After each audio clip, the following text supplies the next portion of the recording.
Rain streaked down the cafe windows in silvery rivulets, blurring the city lights into warm, golden hazes. Inside, the air smelled of fresh coffee and cinnamon, of refuge from the storm outside. Elena sat by the window in her wheelchair, a small birthday cake with flickering candles before her on the table.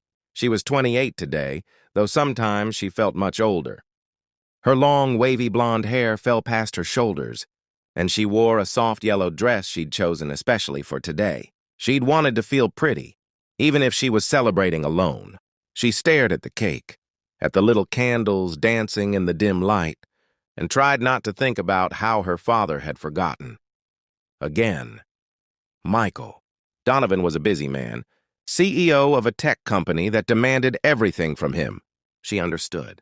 She'd been understanding for 10 years now, ever since the accident that had changed everything. The cafe was quiet on this rainy Tuesday evening. Just a few scattered customers, the gentle hum of conversation, the hiss and gurgle of the espresso machine. Elena had come here because it felt less lonely than sitting in her apartment. Even though sitting here alone felt lonely too. She was about to blow out the candles by herself when she heard a small voice. "Are those birthday candles?" Elena looked up to see a little girl, maybe 5 or 6 years old, with auburn curls and bright, curious eyes. She wore a flowered dress with a small sweater, and she held a pink stuffed bunny close to her chest. "They are," Elena said, managing a smile. "It's my birthday today." "But you're all alone," the child observed with the brutal honesty only children possess. "Where's your party?" Before Elena could answer, a man appeared behind the little girl. He was tall, with dark hair and a beard, wearing jeans and a gray cardigan over a white shirt. His eyes held a mixture of apology and kindness as he gently placed a hand on his daughter's shoulder.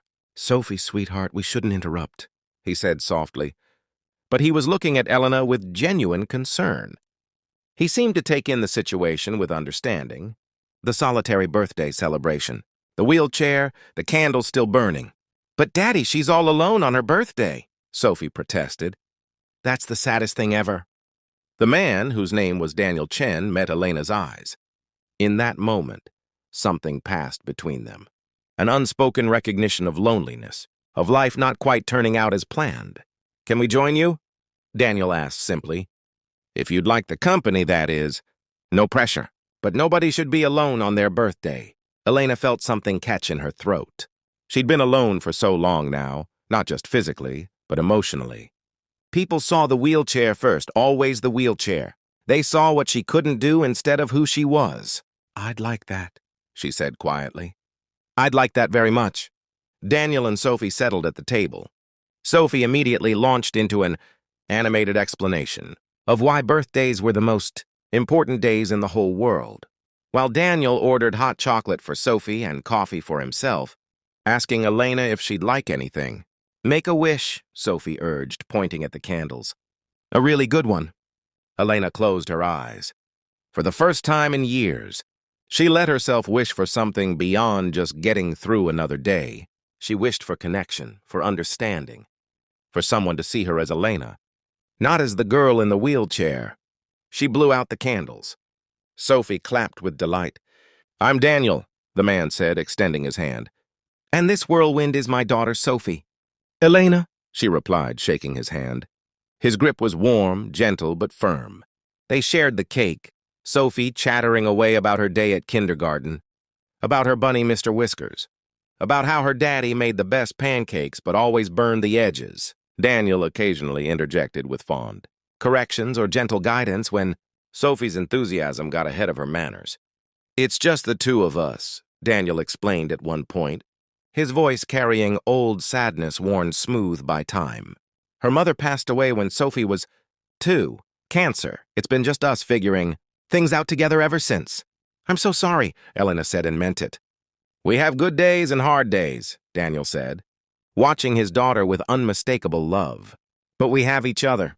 That's what matters." Elena found herself opening up in a way she hadn't in years. She told them about the accident 10 years ago, the car crash that had severed her spinal cord and changed everything. About her father, who loved her but had buried himself in work, perhaps because it was easier than facing what had happened to his daughter. "He's a good man," she said softly. He just doesn't know how to be with me anymore. I remind him of what we lost. We both do that for each other, I suppose. That must be very lonely, Daniel said. And there was no pity in his voice, just understanding. It is, Elena admitted. Very lonely. Sophie, who had been quietly eating cake, suddenly reached over and patted Elena's hand with her small one. You can come to my birthday party, she announced. It's in 3 weeks. Daddy's making a princess cake. You can be a guest of honor. Sophie, Daniel started. But Elena was already smiling, really smiling, for the first time in longer than she could remember. I would be honored, she said. They talked for 2 hours, the conversation flowing easily. Daniel was a high school art teacher, something that surprised Elena. He spoke about his students with the same affection he showed Sophie, about young people finding their voices through creativity, about the importance of seeing each person's unique light. I always thought I'd be a famous artist, he said with a self-deprecating smile. But teaching turned out to be better. You get to help other people find their art, their expression. That's pretty special. When the cafe began to close, they exchanged phone numbers. Daniel insisted on waiting with Elena until her accessible car service arrived, standing with her under the cafe's awning as the rain continued to fall. Thank you, Elena said. This turned out to be a good birthday after all. The first of many, I hope, Daniel replied. Sophie and I would like to be your friends if you'll have us. Over the following weeks, they became exactly that. Daniel and Sophie would meet Elena at the cafe always on rainy evenings, which Sophie decided was their special tradition.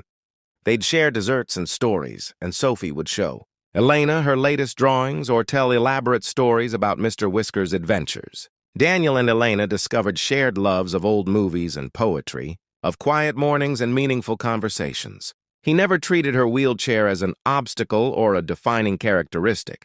He simply saw Elena in all her complexity and intelligence and humor.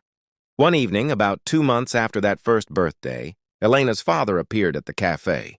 Michael Donovan cut an imposing figure in his expensive suit, looking uncomfortable and out of place in the cozy space. Elena, he said, his voice uncertain. Your aide told me you've been coming here. I wanted to talk to you. Daniel, sensing the need for privacy, started to stand, but Elena caught his hand. Stay, she said quietly. Please. Michael's eyes moved from Elena to Daniel to Sophie, taking in the scene. I'm interrupting, he said stiffly. No, Dad, Elena said, her voice stronger than usual. These are my friends. Daniel and Sophie, this is my father, Michael Donovan. The tech CEO, Daniel said, recognition in his voice. Guilty, Michael said, then looked at his daughter. Elena, I owe you an apology. Many apologies. I've been a coward. The cafe seemed to hold its breath. I threw myself into work because I didn't know how to face what happened to you, Michael continued, his voice breaking. Every time I looked at you, I saw my failure. I was driving that night. It should have been me. Dad, Elena's eyes filled with tears. But I've been watching you these past months, Michael said. You've been happier. Your aide mentioned you'd made friends. I realized. I've been so busy mourning what you lost that I never celebrated what you still have, who you still are. He pulled up a chair, sitting down heavily. I want to try again. If you'll let me. I want to be your father. Not just someone who pays for your care and feels guilty from a distance. Sophie, who had been watching with wide eyes, suddenly got up and hugged Michael. It's okay, she said with the wisdom of children. You can start over. Daddy says it's never too late to start over. Michael looked at this little girl with wonder, then at Daniel, then finally at his daughter. Is she always this wise? Always, Elena said, laughing through her tears. That was the beginning of healing. Michael started joining them at the cafe, awkward at first, but gradually relaxing, learning to just be with his daughter without guilt or grief drowning everything else. A year after that first birthday, Elena and Daniel had fallen in love. It had happened gradually, naturally, in the space between shared laughter and quiet understanding. He proposed on a rainy evening, of course, in their cafe, with Sophie as his accomplice and Michael there to give his blessing. I never thought I'd have this, Elena said, looking at her engagement ring, at Daniel's hopeful face, at Sophie bouncing with excitement, at her father smiling with genuine joy. Have what? Daniel asked softly. A future that looks like happiness, Elena said. A life that feels full instead of empty. People who see me instead of just what I can't do. We see you, Daniel said simply. We've always seen you. They were married 6 months later in a small ceremony. Sophie was the flower girl, scattering petals with enthusiastic imprecision. Michael walked Elena down the aisle, both of them crying happy tears, as Elena and Daniel exchanged vows, promising to be there for each other through all the days ahead. Elena thought about that lonely birthday, about sitting by herself with a cake and candles, feeling forgotten. She thought about a little girl with auburn curls and a kind man who had asked a simple question. Can we join you? That question had changed everything. Sometimes the greatest gifts come wrapped in ordinary moments. Sometimes love arrives on a rainy evening when you least expect it. Sometimes family is what you create rather than what you're born into. And sometimes all it takes is someone willing to pull up a chair and say, "You don't have to be alone anymore." Elena had learned that happiness isn't about the absence of difficulty. It's about having people who choose to walk through the difficult parts alongside. You, who see your light even on the darkest days. She had that now. She had Daniel and Sophie. She had her father back. She had a future filled with rainy evenings and shared cake and all the small, beautiful moments that make a life worth living. She was no longer the CEO's forgotten daughter. She was simply Elena, loved and loving, exactly as she was meant to be.